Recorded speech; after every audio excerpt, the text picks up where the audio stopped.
Moscow, Russia. On 24th of February 2022, early in the morning, the whole world woke up with the speech of Russian President Vladimir Putin, declaring war on Ukraine with all the reasons behind his move. And most of the people busy in their normal lives of social media, Netflix, holidaying at exotic locations woke up with the new reality of war and started panicking, screaming and crying all over the places. But very few knew exactly what is happening and why it is happening. So let me take you to a very brief introduction about the events happened in the past. It all started after World War II with the destruction of Nazi Germany by the victorious Red Army in 1945. Western armies tried their best to defeat the Nazi army, but at the end, the Red Army of USSR got the victory after defeating Nazi army.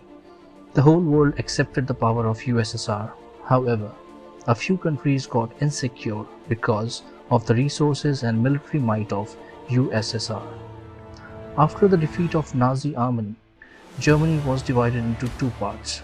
1/3 of the Germany went to USSR and 2/3 of the Germany went to the West. And in order to make the division perfect, Berlin Wall was erected so that there is no movement across the border, which was secured and fortified. The area under USSR was called Eastern Germany, while the area under the Western Alliance was called West Germany. And it started the tussle of power among the USSR and Western countries, which led to the formation of NATO, North Atlantic Treaty Organization, on 4th of April 1949, and many countries like Belgium, Canada, Denmark, France, Iceland, Italy, Luxembourg, the Netherlands, Norway, Portugal, the United Kingdom, and the United States of America were part of it. The objective of the NATO was to secure the alliance countries from any attack from enemies, and in this case, they considered USSR as their enemy. This started an era of espionage and Cold War between the West and USSR, which brought them face to face multiple times at various regions and wars across the globe.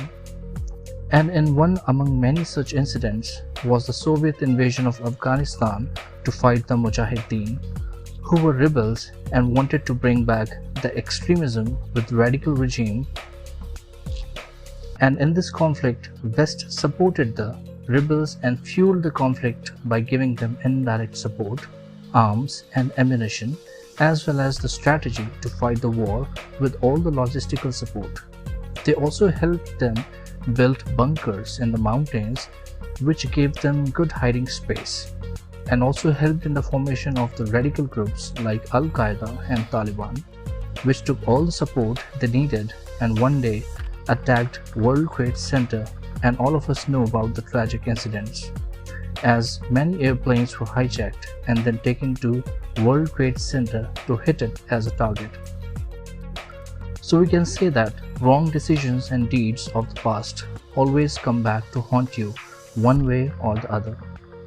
Under the leadership of President Mikhail Gorbachev, a treaty with the name Intermediate Range Nuclear Forces Treaty, also called INF Treaty, was signed by Soviet President Mikhail Gorbachev and United States President Ronald Reagan in 1987 at the White House, Washington, D.C.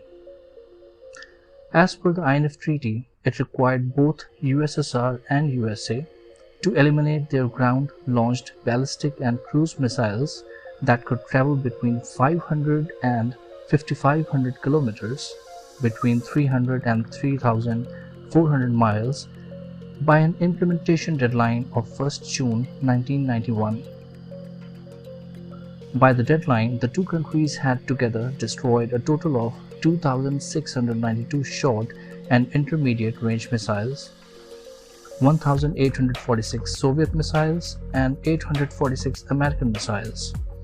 It marked the first elimination of an entire category of weapons capable of carrying nuclear warheads.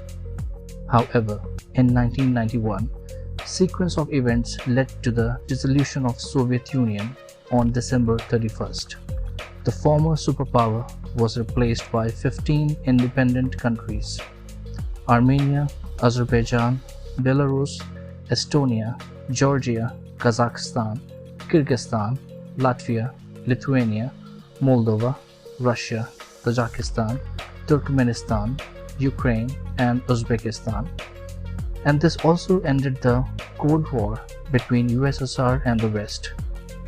West assured that they will not deploy any non-German NATO forces in East Germany, and also gave the verbal agreement that NATO will never move eastwards. However, within a few years of dissolution of USSR, NATO admitted 3 former Warsaw Pact countries: Poland, Czech Republic, and Hungary. Amid much debate within NATO itself and fierce Russian opposition, another expansion came with the accession of 7 Central and Eastern European countries: Bulgaria, Estonia, Latvia, Lithuania, Romania, Slovakia, and Slovenia. And this was a clear indication of betrayal from the West, and that is why West cannot be trusted, because only you and your country can think best about country's future and growth. And if someone thinks that a third party, or the West in this case, will work for your welfare and justice, that is sheer foolishness. During the dissolution of USSR, citizens had to face food shortages and hunger, and this article from Los Angeles Times tells about the crisis. In one of the interviews, Russian President Vladimir Putin himself said that in those days he had to drive a taxi sometimes to meet the daily needs, and it was indeed embarrassing. And a few years after the dissolution of USSR were really tough for most of the Russian citizens, and those born after 1991 know this fact very well. The leadership was struggling with food shortages, protests, plus betrayal from the West, who were trying to come closer to the Russian borders after adding more and more East European countries to NATO. At this time of crisis, an ex-KGB agent turned politician came to the limelight, and he was none other than Mr. Vladimir Putin. He is the man who saw the golden days of USSR, days of espionage as KGB agent, and days of crisis after USSR as well.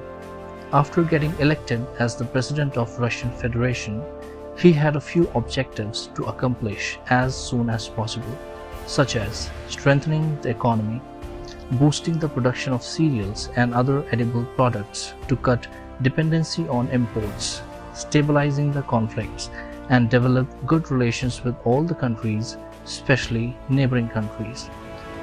He wanted to be in good relations with the hostile West, and that is why he tried to talk to the West about joining NATO, but always got a cold response. And with time, the West tried to isolate Russian Federation and started meddling with the internal affairs and continued to influence the neighboring countries of Russia, resulting in protests inside the country and not so good relations with a few neighboring countries like Ukraine.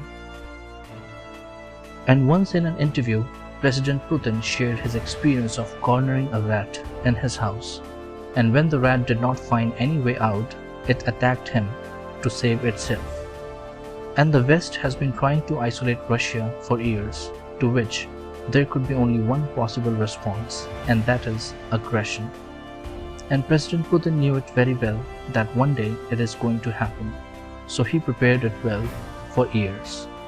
He made Russian economy least susceptible to fluctuations in the world economy and made Russia self-dependent in food products and wheat. In fact, Russia is one of the biggest wheat exporters in the world. After isolating Russia, West tried its best to lure Georgia and Ukraine, which were part of the USSR, and both of the countries had to face Russian aggression. However, the case of Ukraine is even more complicated, as most of the Ukrainians and Russians originated from the same roots, and Ukrainian capital Kiev is the cultural capital for both. And Mr. Putin strongly supports these facts and as per him, Ruski Mir refers to Moscow's rightful sphere of influence, which includes the territories of the former Soviet Union and the Russian Empire before it. Putin has long argued that Russia and Ukraine are one people, who descend from the ancient Rus, a large medieval federation that existed in Europe between the 9th and 13th centuries. In a 2021 essay, Putin quotes Oleg the Prophet, a 10th century prince who described Kiev as the mother of all Russian cities, and refers to a 17th century treaty that incorporated the city and surrounding lands known as Malo Russia or Little Russia into the Russian state.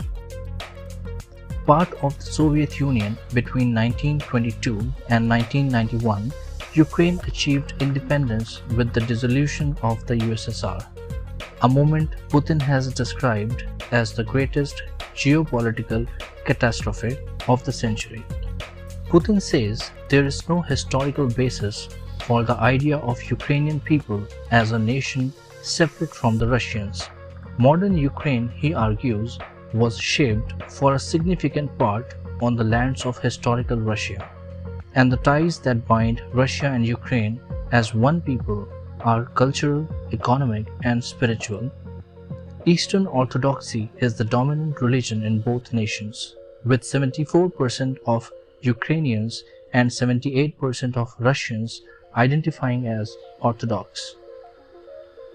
Ukraine is not just a neighboring country for us.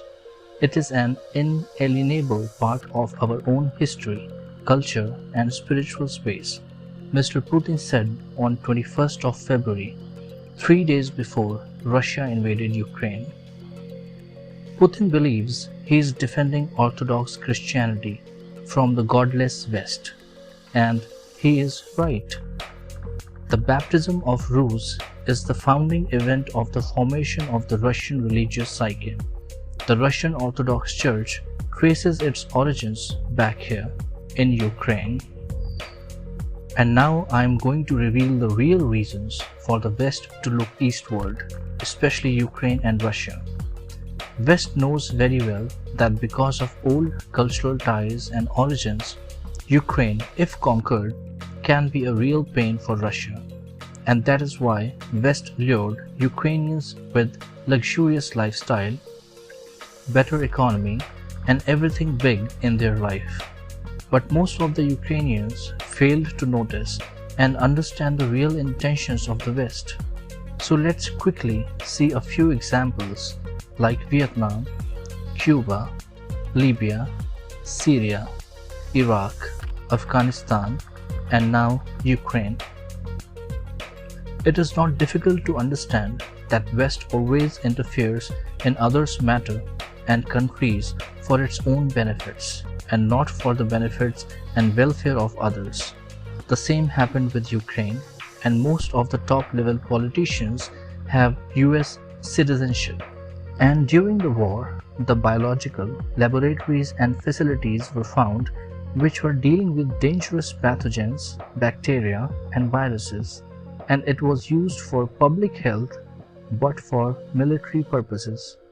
And there has been information about these labs testing on the Ukrainian soldiers. So I am requesting the Ukrainian people to check and verify the actions of their leadership. As to run a country, you need a sensible and wise leader who is good at diplomacy and not an emotional actor who does not understand world affairs, politics, and real intentions of others. And I am predicting that Mr. Zelensky will either be assassinated or seriously injured in near future. And my message to those Russians who are opposing the actions of Mr. Putin is that they should accept the fact if a strong, sensible, and spiritual leader like him would not have been holding Russia together, Russia could have been the Ukraine, where West would have intruded to destroy your culture, natural beauty, and resources. If you are comfortably sitting at your home and watching this video, please say thanks to God and Mr. Putin. Mr. Putin is a devout Orthodox Christian and he follows God and Jesus Christ by heart. He also shares quotes from Holy Bible. Despite having strong religious beliefs, he never wanted or tried to impose the same on Russian citizens, as he respects their free will. But when the respect and pride of the country is at stake, he is ready to take the right decisions and actions.